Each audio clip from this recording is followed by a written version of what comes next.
So, our main focus is obvious, is to forecast the Canadian GDP using these models: OLS, ARIMA, VARS, BCM, and now casting.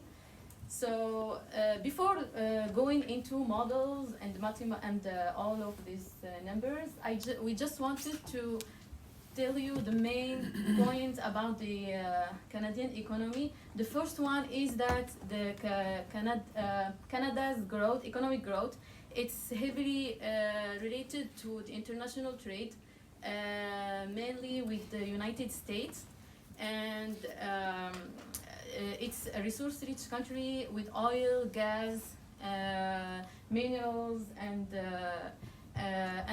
Canada plays the main role in terms of global commodities in the world. The third thing is that the consumption spending, it's one of the main drivers of the GDP. So it reflects the high standards of living in Canada, and the other thing, is that high household debt, commodity prices volatility, especially these related to oil, and trade uncertainties poses growth risk issues for Canada. So here is the dynamic of the GDP. You can see that the Canada's GDP has a steady growth and some dips, two dips in 2008 crisis and 2020 COVID pandemic, and you can see that there is a strong recovery after the COVID, thanks to the adaptive policy, and based on what we found, thanks to the household spending. So, you can see before that we already have a trend in the GDP, but we want to make sure that using the unit root test to prove that our GDP is non-stationary, so requiring differentiation to achieve the stationarity. And starting with the OLS model, here are the variables that we had to choose in our model. We have the employment rate, the industrial production, the interest rate, and the dummy related to the COVID. We didn't have to we used the dummy related to the crisis, but it was not significant. It was kind of weird, but we had to do more than 10 models to get the right one using different variables. This is the best thing that we can get using the OLS. So here is the result. You can see that our variables, the coefficients are all significant for all variables, and our model fit well because we have 95% R squared, and we didn't show it, but we have no normality, no autocorrelation, no serial correlation, and which means our model is good in terms of reliability. The other thing is that you can see that the forecast, the model, it's kind of underestimating the values of the GDP, which means that we need to explore more models to do it better, and that's what we will see with my colleagues.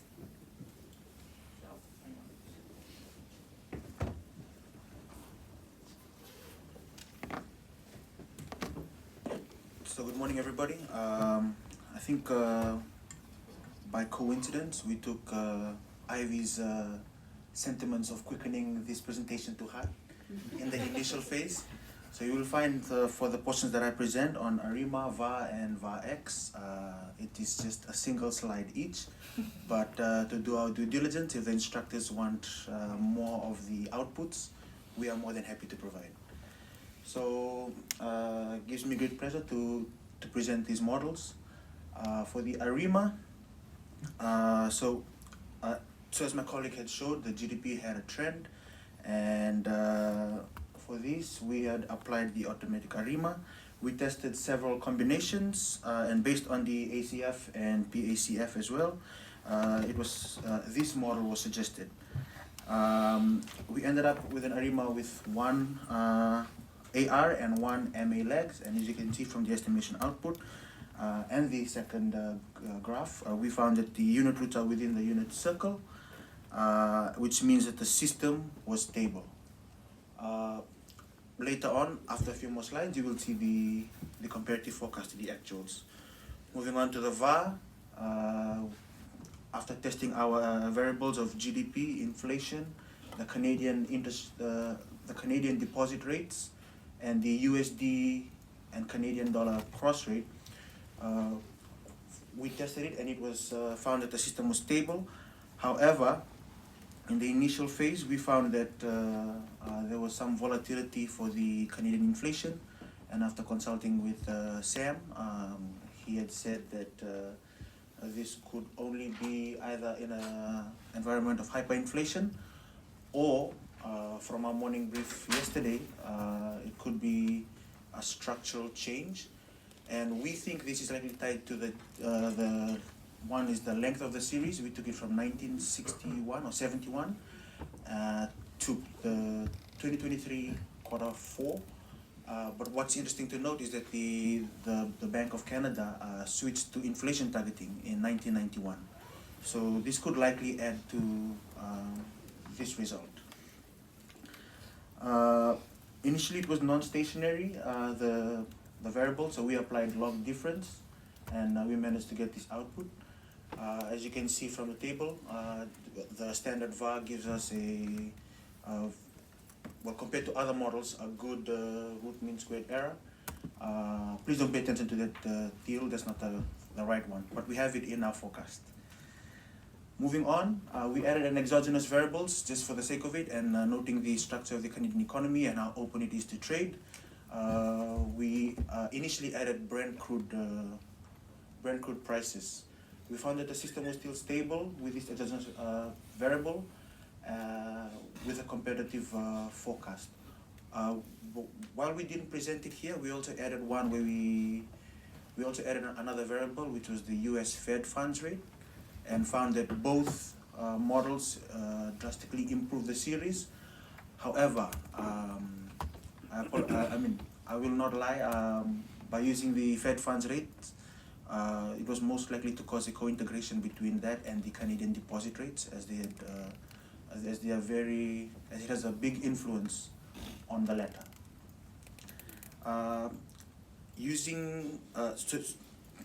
So if you compare the forecasts, you see that the forecast, the VAR-X has a lower, the VAR-X with the US fund rate would have had a lower root mean squared error, but we also presented that forecast. Moving on, now we have the table with all the different models and the actuals. Now the graph on your right has the Canadian GDP in thousands, in millions, I think. That must be an error, apologies. And you can see that the VAR with Brent and US FFR, Fed funds rate, is the lowest. That is a 0.17 difference. And then followed by the optimal combined forecast. Now the optimal combined forecast, while we didn't present it, used the weights with, and then we also added the simple combined forecast. Please feel free to ask questions. We did a lot of work on this. It's just that the slides do not do it justice. Now I'll hand it over to our country expert, Peter. All right. So next up, we're going to be showing a little special topic here. So this takes from a tradition at many central banks where, in addition to showing our main forecast for GDP, we show a related topic. So this is not a forecast of GDP. However, it is intended to highlight risks to the forecast coming from the VAR-X with oil and provide a foundation for future modeling should we have the fortune of being together again. So, we will be focusing here on oil prices due to their unique importance to the Canadian economy. Now in the VAR-X, we were using Brent because this had this is the only measure publicly available with a long enough time series. However, the reality is Canadian producers sell Western Canadian Select, a lower quality of oil rather than Brent. And there's a lot of co-movement between these two series, but we want to have a look at is WCS actually heading in the same direction as Brent, thinking that given at least the positive kind of Granger causality we found between oil prices and GDP, that a higher oil price path could indicate upside risks to our forecasts.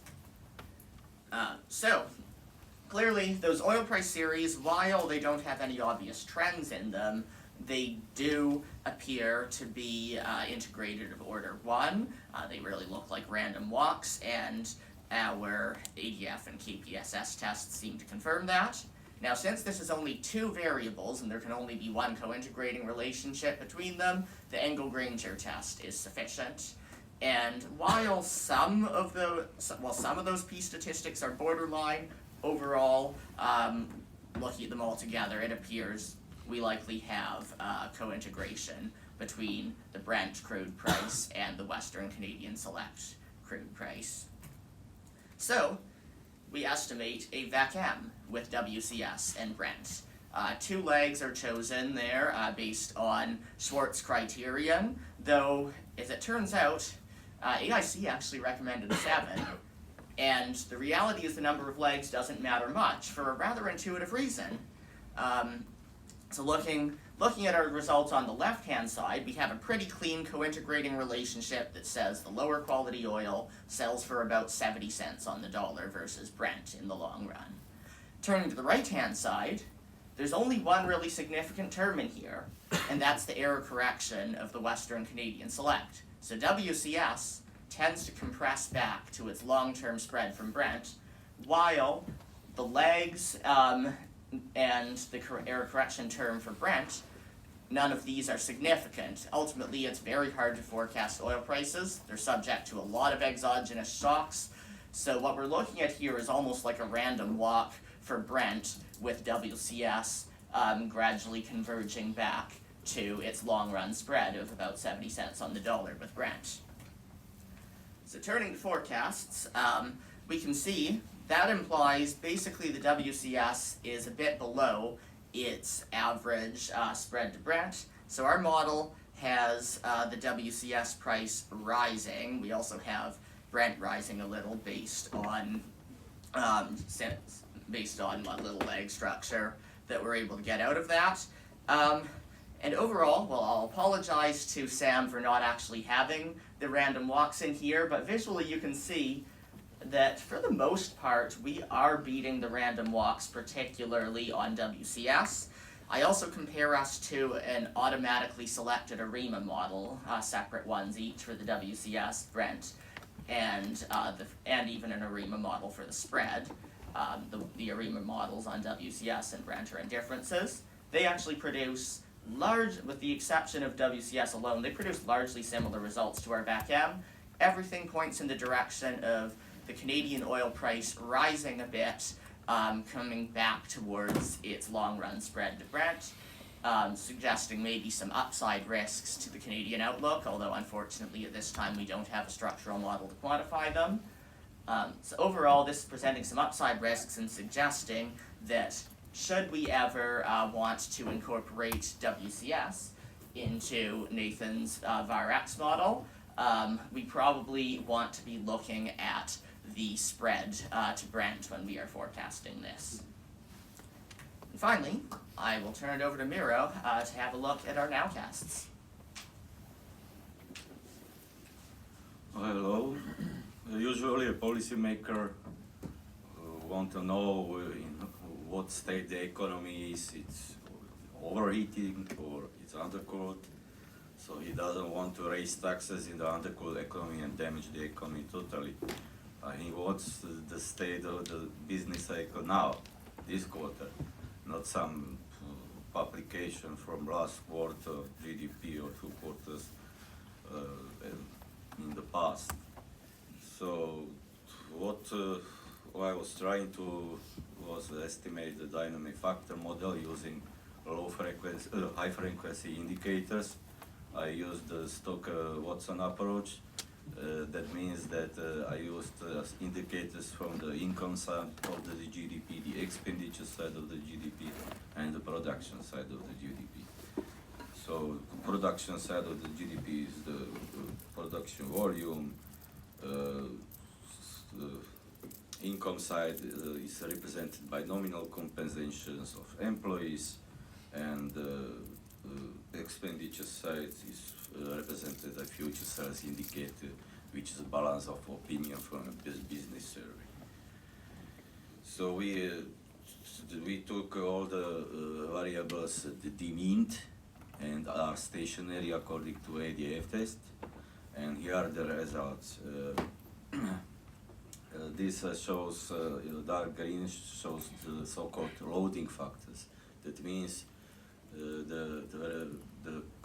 relation of the explanatory high frequency indicators towards the unobserved business cycle.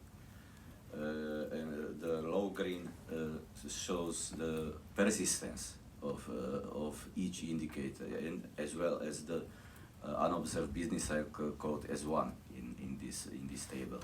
So you see the S1 has a low persistence, only 0.2, and the loading factors, the relationship of the variables towards the business cycle has all the right sign. And you see the high numbers because usually you not only demean the indicators, but usually you can use normalized variables, so with standard deviation of 1. If I did that, the parameters would be below 1, around 1, so not so high. So the low persistence of the business cycle estimates is seen on this left figure in dark color, and you see a comparison of real GDP nowcasting in sample nowcasting. You see the relationship is very close, and on the right side you see in sample forecast for the first quarter and second quarter 2024. And because I used some high frequency indicator which already has some published data from the third quarter, you see a real nowcast for the third quarter. And it seems that this quarter the Canadian economy will have a stable QoQ growth as well as the previous 2 quarters. Thank you very much.